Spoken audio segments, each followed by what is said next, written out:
Bonjour à toutes et à tous, ici Ginny, bienvenue dans Vision Her, le podcast féministe qui éclaire les concepts, interroge les évidences et ouvre le dialogue pour avancer ensemble. Déconstruisons, débattons et bâtissons une réflexion collective. Si cet épisode vous inspire, partagez-le et abonnez-vous pour ne rien rater. Dans cet épisode de Vision Her, on plonge dans l'univers de l'anarcha-féminisme, une pensée politique qui est un engagement militant à l'intersection de l'anarchisme et du féminisme. Comment ces deux courants se nourrissent-ils mutuellement ?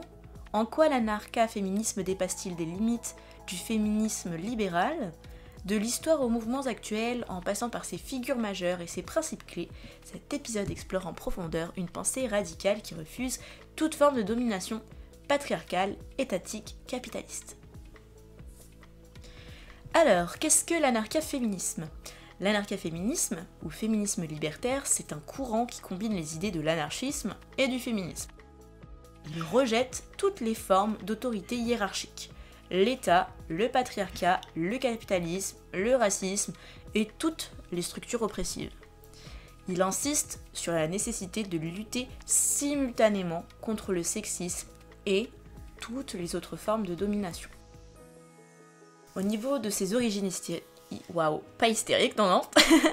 Au niveau des origines historiques, il apparaît fin 19e siècle et début 20e siècle, avec des figures comme Emma Goldman, Voltairine de Cleyre ou Frédérica Montseny.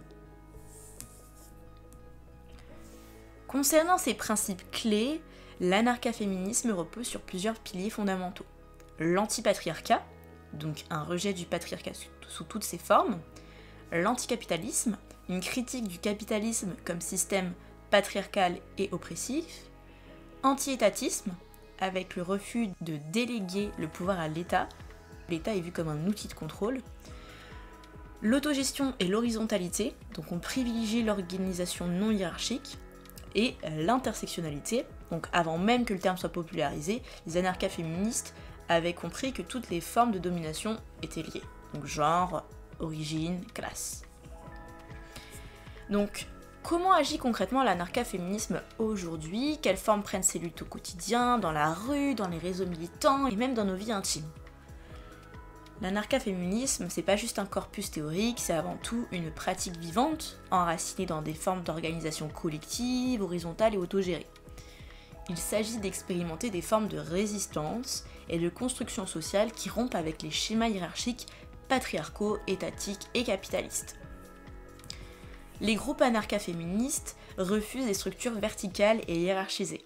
Ils fonctionnent souvent en assemblée générale, avec des décisions prises par consensus au vote horizontal, où chaque voix a le même poids. Les collectifs féminismes radicaux revendiquent un fonctionnement non hiérarchique et utilisent la performance politique, les actions directes, pour dénoncer les oppressions sexistes et capitalistes. L'anarcha-féminisme remet profondément en cause les institutions d'ordre, police, justice, armée, considérées comme des relais de l'oppression patriarcale et raciste. Plutôt que de réclamer plus de lois, il promeut des formes de justice communautaire et de prise en charge mutuelle.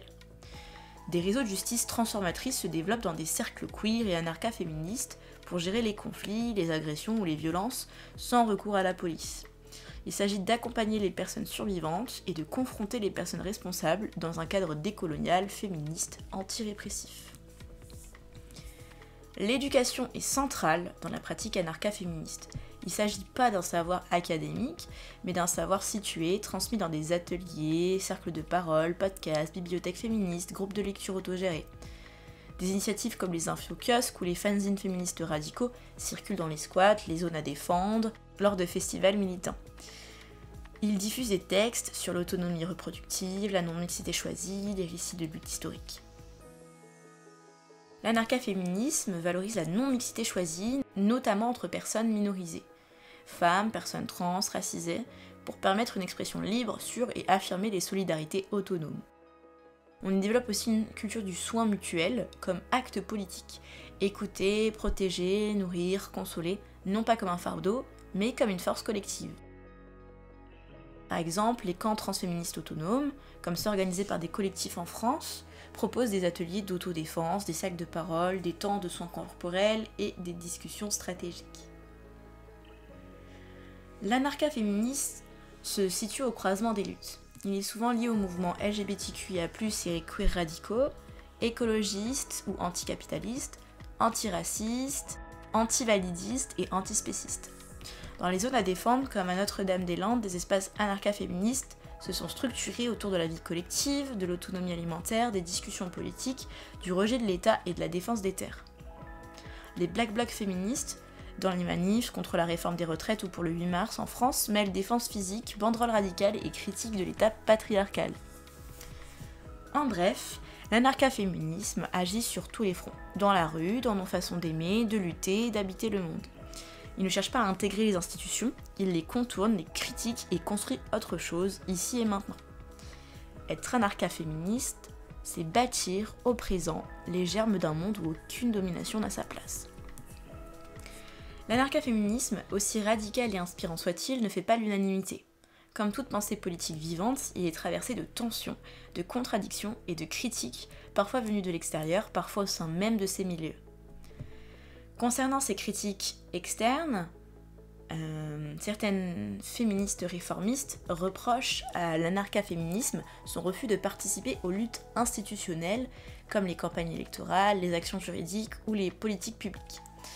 Elles les considèrent parfois comme utopiques, voire inefficaces face à des enjeux urgents, inégalité salariale, violence sexiste, droits reproductifs, trop radicales, coupées des réalités concrètes vécues par les femmes en situation de précarité ou sans réseau militant.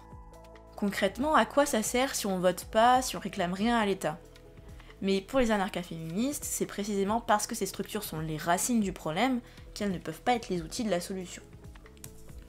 Du côté des milieux anarchistes ou libertaires, paradoxalement, l'anarcha-féminisme a parfois été mis à l'écart des cercles anarchistes traditionnels.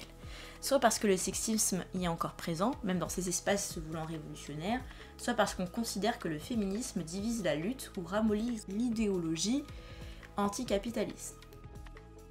Cela a poussé beaucoup de militantes à créer leurs propres espaces non mixtes ou transféministes, plus sûrs et mieux adaptés à leurs besoins et expériences.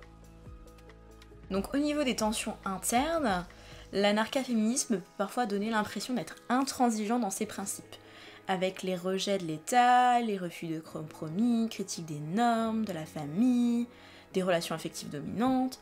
Cela peut rendre le mouvement difficile d'accès pour des personnes qui découvrent le féminisme ou qui vivent dans des contextes très précaires. D'où l'importance de penser l'éducation populaire, la patience militante et l'accueil des personnes en cheminement. Autre tension fréquente, celle entre les principes politiques. Donc horizontalité, autogestion, et la mise en œuvre concrète, souvent plus complexe qu'il n'y paraît. Prendre des décisions par consensus dans des collectifs très divers peut prendre du temps, créer des blocages. Lutter contre les hiérarchies ne supprime pas magiquement les rapports de pouvoir implicites, capital culturel, langage militant, charisme, fatigue émotionnelle. L'anarcha-féminisme se veut intersectionnel et inclusif, mais il est aussi traversé par des contradictions.